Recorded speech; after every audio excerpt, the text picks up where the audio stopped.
우리가 살아가면서 처음 접하게 되는 것들의 어떤 그 처음 단계, 이 초보 단계는 누구나 쉽게 수용할 수가 있어요. 그걸 배울 수가 있고, 근데 이제 과정이 조금씩 어려워지면 어떻게 되나요?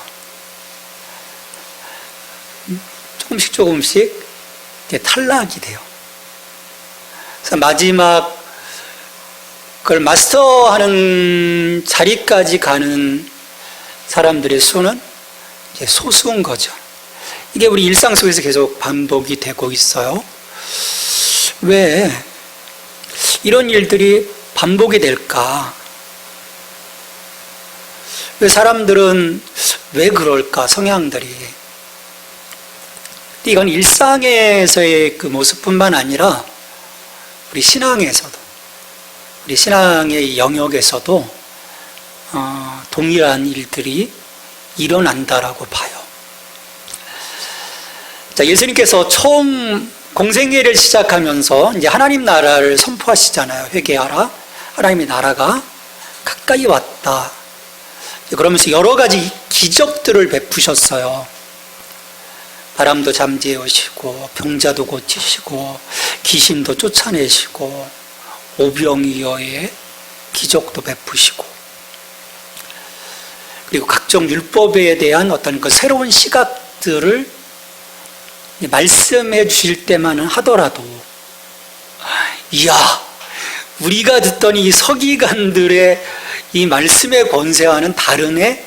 라고 환호하며 예수님을 따라 붙었어요. 얼마나 많은 사람들이 예수님을 따랐습니까? 근데 이건 오늘 우리 이 기독교 안에서도 동일하게 반복되고 있는 일들이라고 생각을 해요. 눈에 보이거나 자기 길을 행복하게 하는 것에 길을 기울이거나 눈길을 주기 때문이에요. 많은 사람들이.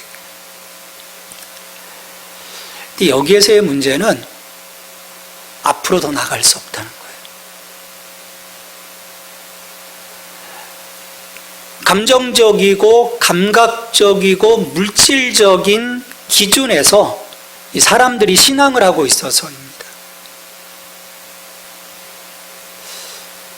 자, 이럴 때 이 다른 차원의 어떤 그 도전들이, 그리고 다른 차원의 어떤 그 말씀들이 내게 주어질 때, 이런 그 단세포적인 그 신앙에서는 그런 그 도전들을 감당할 수가 없는 거예요.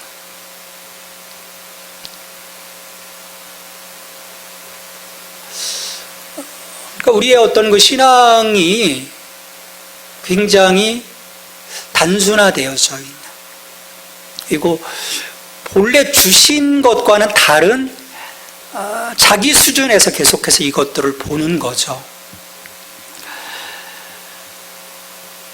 그러니까 예수님의 어떤 그 사역을 보면 처음 시작하시면서 어떤 그 말씀들이 이제 이루어져 가다 이제 어느 시점부터 더 하나님의 나라에 대해서 말씀하시는데, 그 말씀이 시작되는 그 시점부터 굉장히 비유로 말씀하시기 시작을 합니다.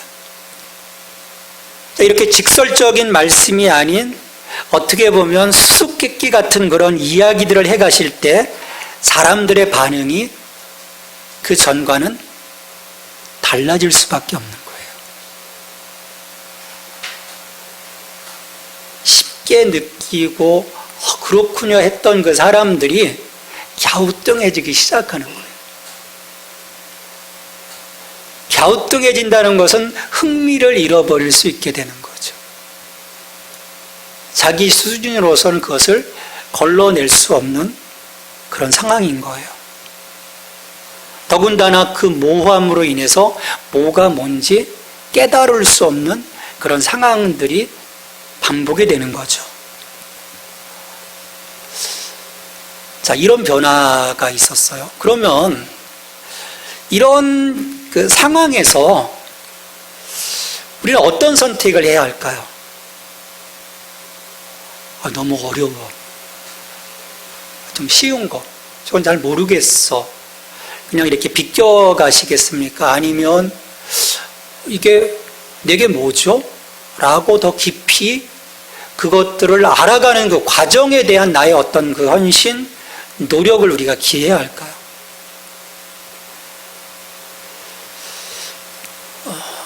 예수님이 왜 비유로 가르쳐줬을까요?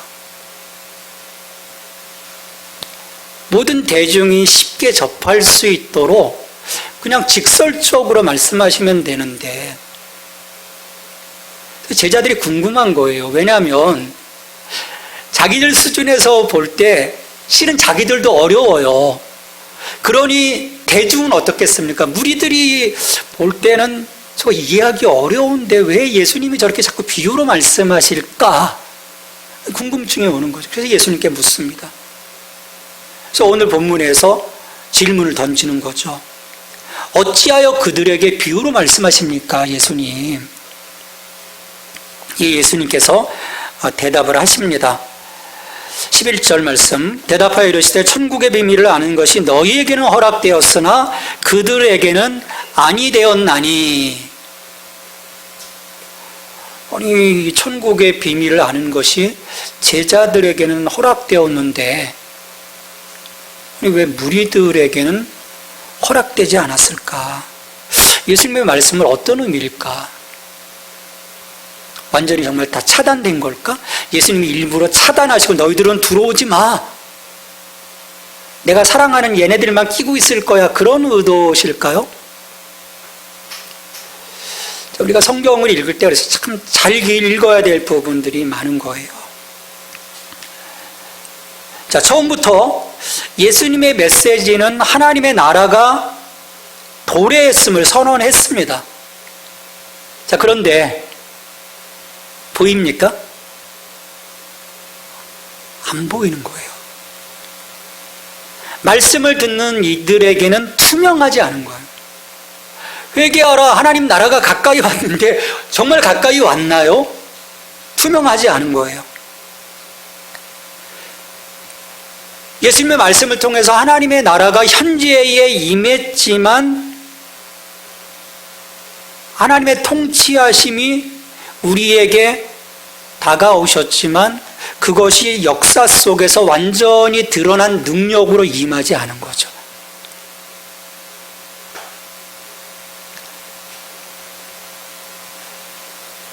그러니까 감추어진 거예요.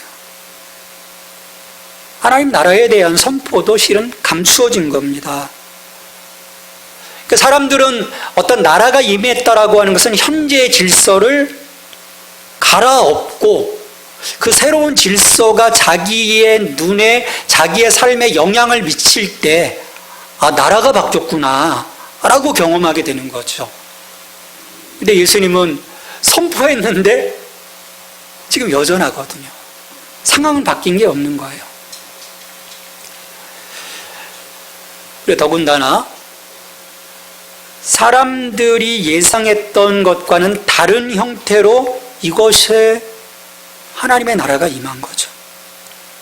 다른 형태로, 다른 질서. 그러니까 사람들이 보고 싶어도 볼 수 없는 거예요. 근데 이런 상황에서 이것을 우리가 보기 위해서는 어떤 조건이 우리에게 필요하겠습니까? 여기서 우리의 선택이 요청되는 거죠. 믿음과 헌신. 알 수 없는 이 중간 시대인 이 현재, 임하셨다고 하지만 우리의 눈에 보여지지 않는 이 하나님 나라의 실제, 이것을 경험하기 위해서는요, 믿음과 헌신이 우리에게 요구되는 거예요. 여러분, 우리 신앙이 그렇습니다.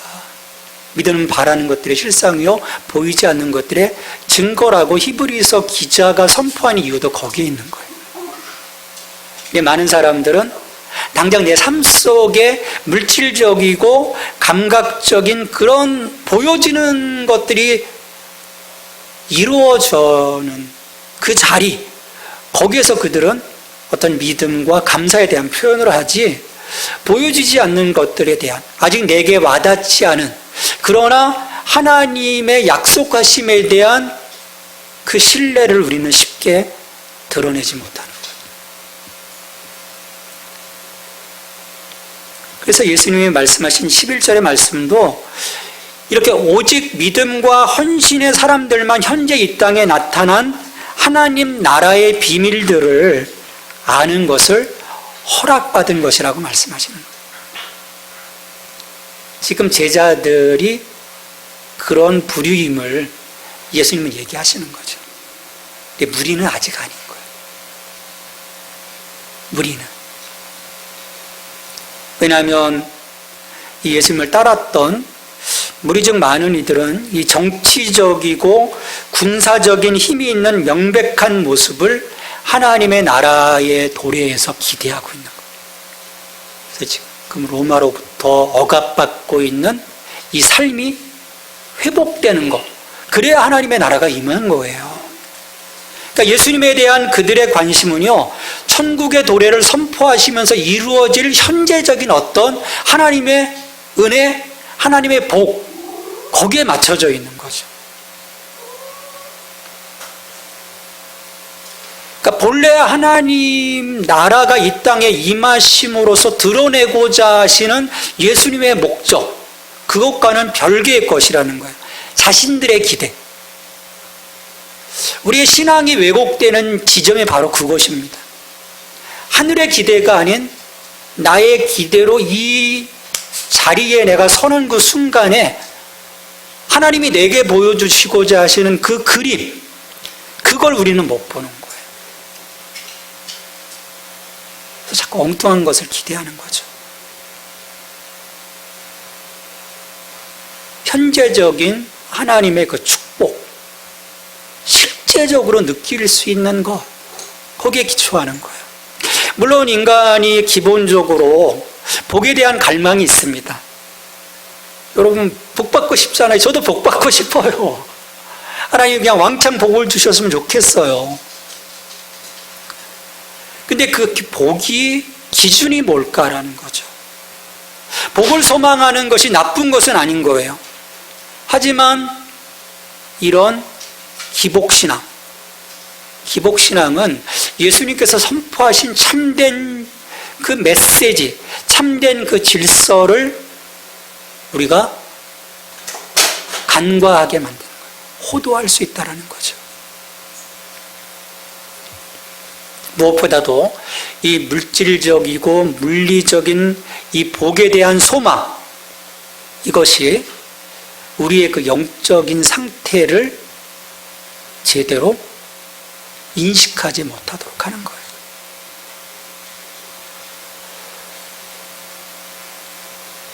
저는 이 지점이 정말 우리에게 중요한 부분이라고 생각을 해요. 그러니까 이 땅에 이 물질에 내 신앙이 기반하고 있는 한 참된 아버지의 뜻을 읽어낼 수 없어요. 그래서 많은 그리스도인들이 저는 왜곡된 신앙의 길로 가고 있다고 생각을 해요. 근데 엄밀히 말하면 그것도 신앙의 길이 아닌 거죠. 참된 신앙의 길은 아닌 거죠. 그러니까 제자들에게 어떤 그 믿음과 헌신, 예수님이 보실 때 완벽하지는 않지만 자기들 나름대로 그 삶의 자리들을 내려놓고 주님을 따랐던 그 헌신된 그 제자들에게는 이것들을 계속해서 보여주시는 거예요. 왜?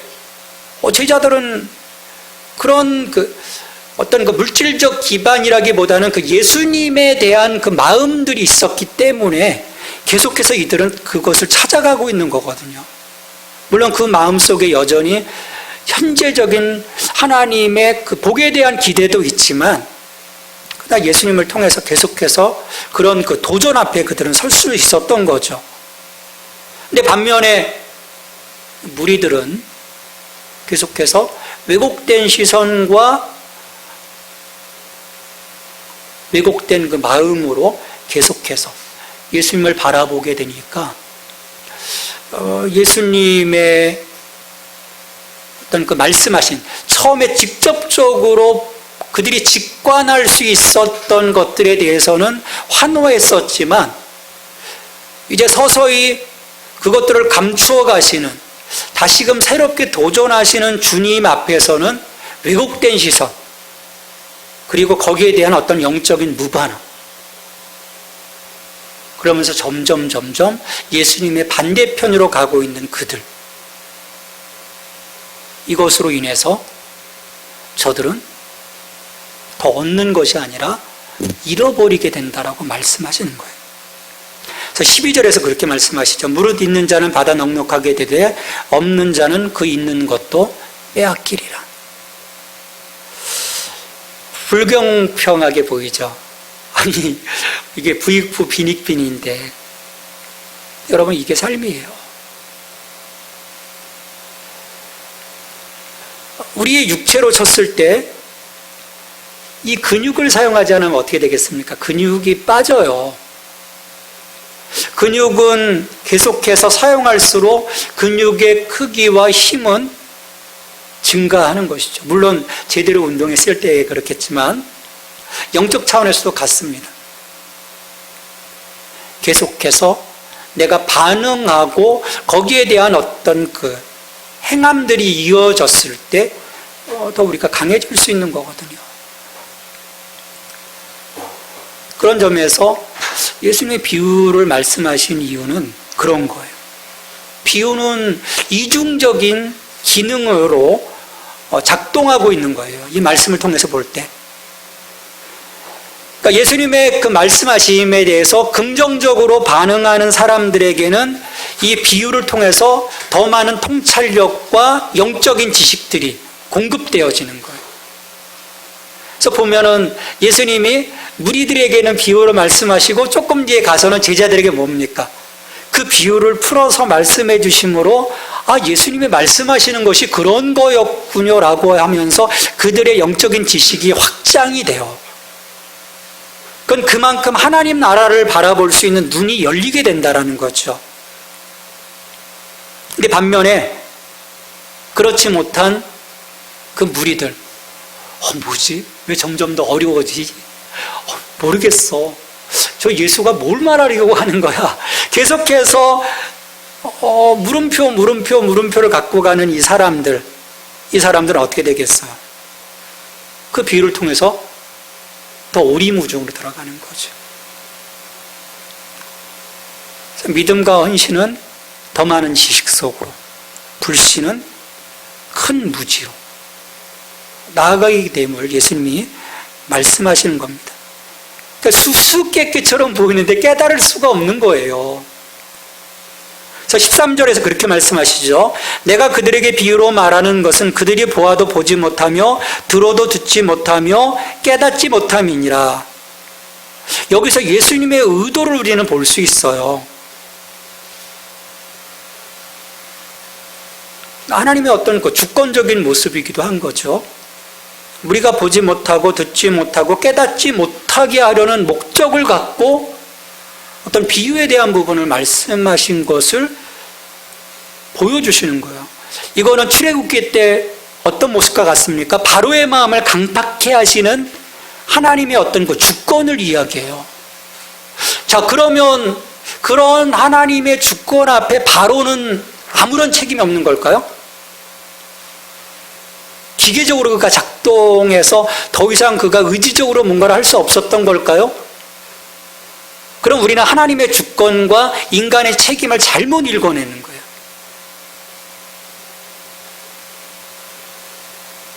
여기에서 우리는 다른 요인을 또 보는 거죠. 이들의 그 영적인 굳은 마음.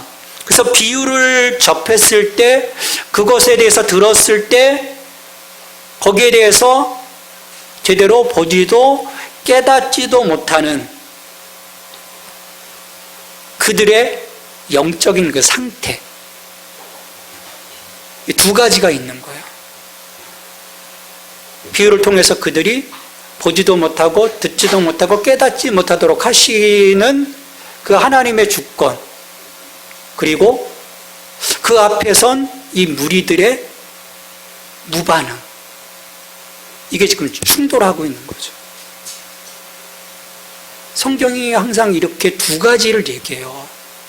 하나님이 우리를 기계적으로 다루시는 것이 아니라는 거죠. 하나님이 그런 의도를 갖고 있지만 그 의도 앞에 선 나의 어떤 반응, 우리는 어떻게 선택할 것인가. 그렇게 하셨으니까 나는 그냥 오케이, 보지도 않고 듣지도 않고 깨닫지도 못한 그런 상황으로 살아갈 거야 라고 선택하는 그 선택이 아니라, 이 환경이 그렇지만 거기에 선 나는 어떤 선택을 해야 제대로 된 선택일까라고 하는 그런 고민들, 그게 우리에게 주어지는 거예요. 그래서 무리들은요, 결정을 해야 되는 거예요. 듣지 않는 것도 자기의 선택이라는 거예요.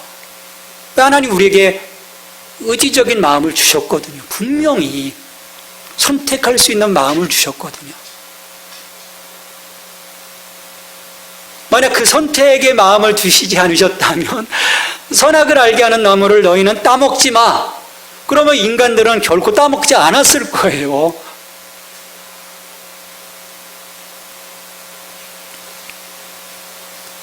그러니까 예수님은 사람들의 영적인 성향을 아시는 거예요. 아시기 때문에 궁극적으로 응답할 수 없는 지점까지 사람들의 마음을 굳게 하는데 이 비유를 사용하시는 거죠.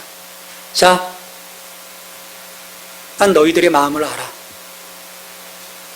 근데 그 마음이 확정된 마음은 아닌 거예요. 그런 성향들을 우리가 갖고 있는 거죠.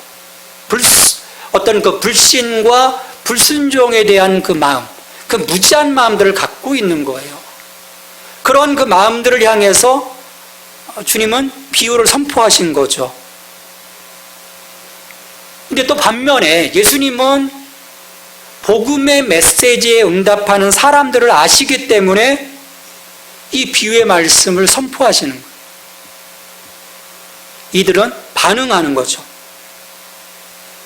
예수님에게 와서 제자가 되고 설명을 구하는 어떤 그 적극적인 반응을 이끌어내시기 위해서 비유를 사용하시는 거예요.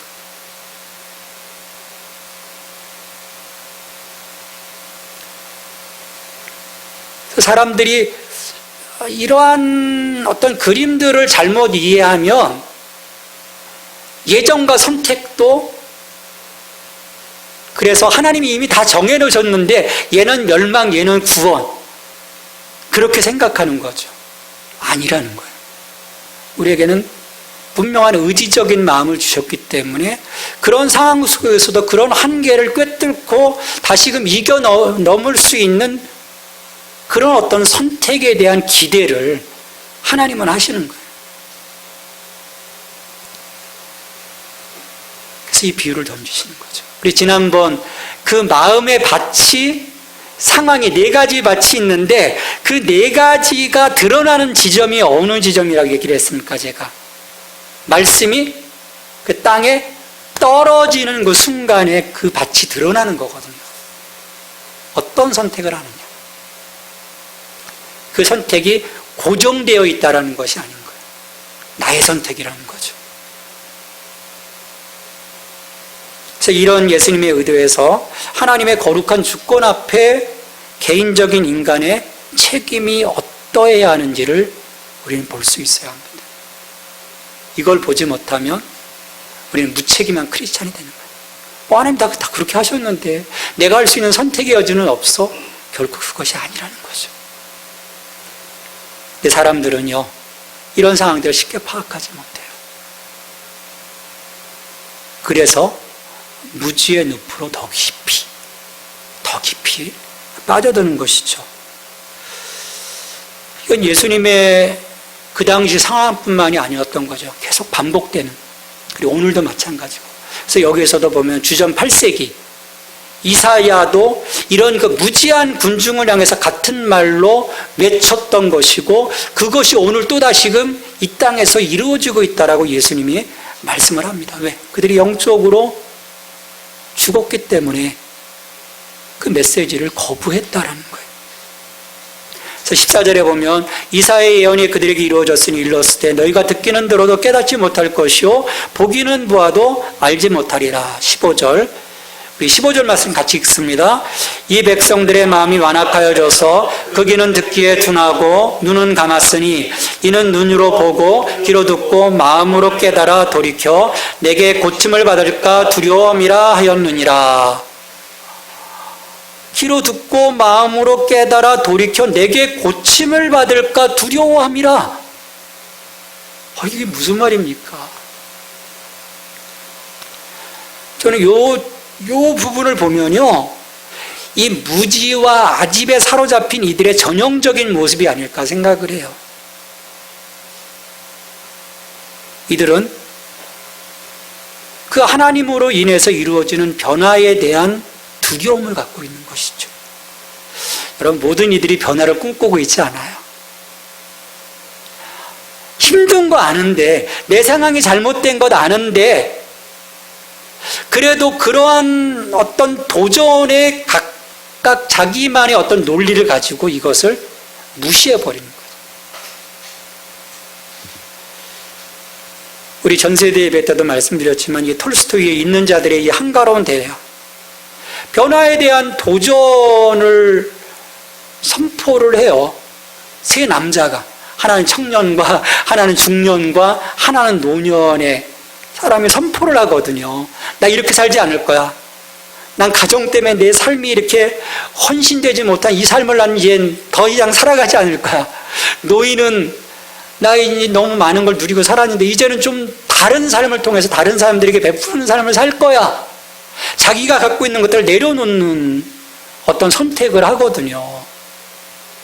그런데 이런 새로운 도전을 얘기하자마자 그 아버지가 그 아내와 그리고 그 노인들의 자식과 손, 조카, 여러 사람들이 달라붙어가지고, 그렇게 살지 맙시다. 그건 너무 힘든데. 내가 지금까지 이런 습관을 가지고 사는데 왜 새로운 습관을 가지고 스스로 몸을 괴롭힙니까? 변화하지 맙시다. 가로막아서거든요. 말은 무성했어요. 근데 변화를 선포하는 사람들도 다른 사람들이 막아서니까 다시 입을 닫아요. 변화도 일어나지 않습니다. 그 어떤 변화도. 저는 이런 모습이 복음 앞에 선 인간들의 모습이라고 봐요. 복음 앞에 딱 섰을 때 찔림이 있죠. 근데 그것뿐인 거예요. 아이고야. 내게 고침을 받을까 두려워함이라. 우리가 두려워하는 거죠. 두려워합니다. 많은 사람들이 변화를 두려워해요. 내려놓는 것을 두려워해요. 내가 고쳐질까 봐 두려워요. 나 이렇게 지금 잘 살고 있는데 새로운 것 때문에 괜히 고생하면서 살 걸 두려운 거예요. 너를 내려놓고 너의 십자가를 지고 나를 쫓으라. 주님, 저 싫어요. 못 쫓는 거죠. 주님만 가는 거예요. 주님만 영문 바깥으로 나가는 거예요. 우리 영문 안에 있는 거예요. 내게 고침을 받을까 두려워함이라. 이건 주전 8세기, 주 1세기, 주 21세기 똑같습니다. 똑같아요. 하나님은 하나님 나라의 메시지를 인정하도록 사람들에게 강요하지 않아요. 한 손에는 코란, 한 속에는 검, 너 죽을래? 그게 아니에요. 물론 중세시대 때 우리 기독교도 그런 작당들을 했지만, 하나님 나라의 선포는 그런 것이 아니에요. 그러기에 이 비유에 대한 무리들의 반응은요, 그들의 마음의 본성을 말해주는 거예요. 이 변화에 대한 두려움을 갖고 있는 것은요, 본래 우리의 심성을 이야기하는 거예요. 내 밭을 이야기하는 것이죠.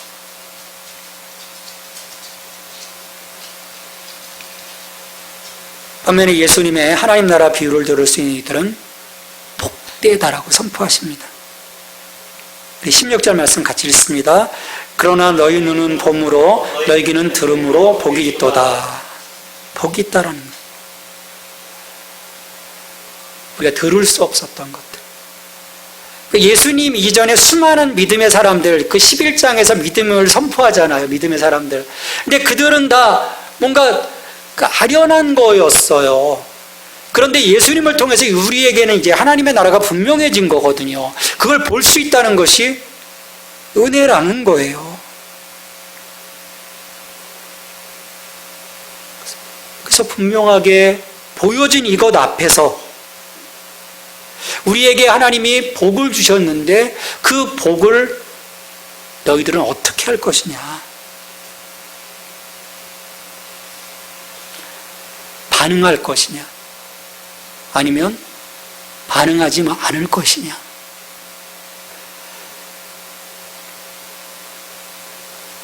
제자들은 어떻게 합니까? 이 비유 앞에서 지금까지와는 다른 방식으로 이 하나님 나라를 이야기하셨을 때 제자들은 적극적인 반응으로 나오는 거거든요. 그래서 36절에 보면, 마태복음 3장 36절에 보면 예수께서 무리를 떠나서 집에 들어가시니 제자들이 나와 이르되 밭의 가라지의 비유를 우리에게 설명하여 주소서. 설명하여 주소서. 이게 우리들의 모습이어야 한다는 거죠. 말씀에 대한 갈망과 그 말씀에 대한 분명한 이해를 통해서 우리의 신앙과 하나님 나라에 대한 우리의 그림들이 분명해지기를 선택하라는 거예요.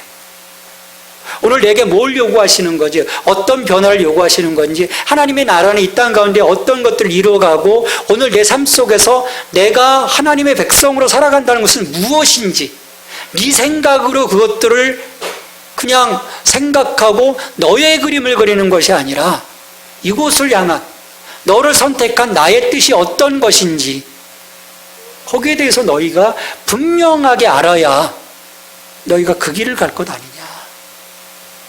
그런 반응을 우리에게 요청하시는 거죠. 계속해서 파고 들어가도록, 그래서 분명해지도록, 그리고 그런 선택에 대한 두려움을 벗어버리고 그 변화 속에서 참된 하나님의 자녀로 세워져 가는 것.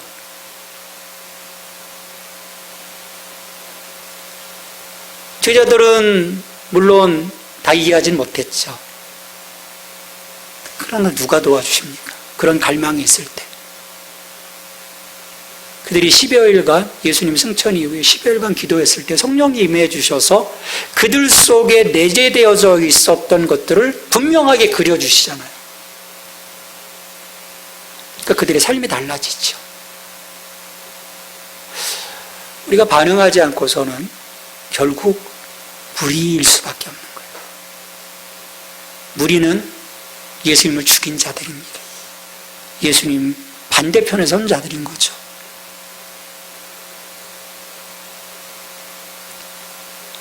그래서 예수님은 이 34절에 보면 비유가 아니면 아무것도 말씀하지 않으시다. 이단들은 또 이걸 가지고 예수님이 비유로 말씀하셨다고 잘못 이해하는 거예요.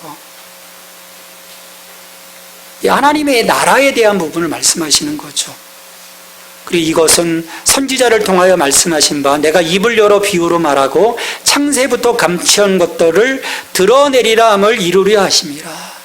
비유를 통해서 예수님은 하나님의 나라가 어떤 것인지를 분명하게 보여주신 거예요. 우리가 하나님 나라 비유를 계속해서 살펴갈 거예요. 저는 이 비유의 말씀을 통해서 여러분들 마음속에 하나님의 나라가 분명하게 그려지게 되고 그 하나님의 나라를 살아갈 수 있게 되길 바라요. 그러면 달라지는 거예요. 내가 하나님 나라의 비전을 보게 되면 그 하나님 나라 백성으로서 내 삶은 분명하게 달라지는 거죠. 그걸 우리가 잘못 그리고 있으니까 엉뚱한 삶을 사는 거죠. 그게 하나님의 기대인 줄 알고. 그러기에 우리는 진정한 제자라면 이 말씀의 거울을 통해서 나를 볼 수 있어야 되고요. 그리고 그 말씀에 반응해서 들려주신 말씀이 무엇인지 알기 위해 그 앞에 서서 그 말씀 속으로 들어가는 우리의 삶에 필요한 거예요. 그래서 사도행전 17장 11절에 보면 베레아 사람들을 이야기를 합니다. 우리 같이 읽습니다. 베레아에 있는 사람들은 데살로니가에 있는 사람들보다 더 너그러워서 간절한 마음으로 말씀을 받고 이것이 그런가 하여 날마다 성경을 상고함으로 날마다 성경을 상고함으로 이 말씀이 그런가? 상고하는, 묵상을 하는 거죠. 그것을 곱씹으라는 거예요.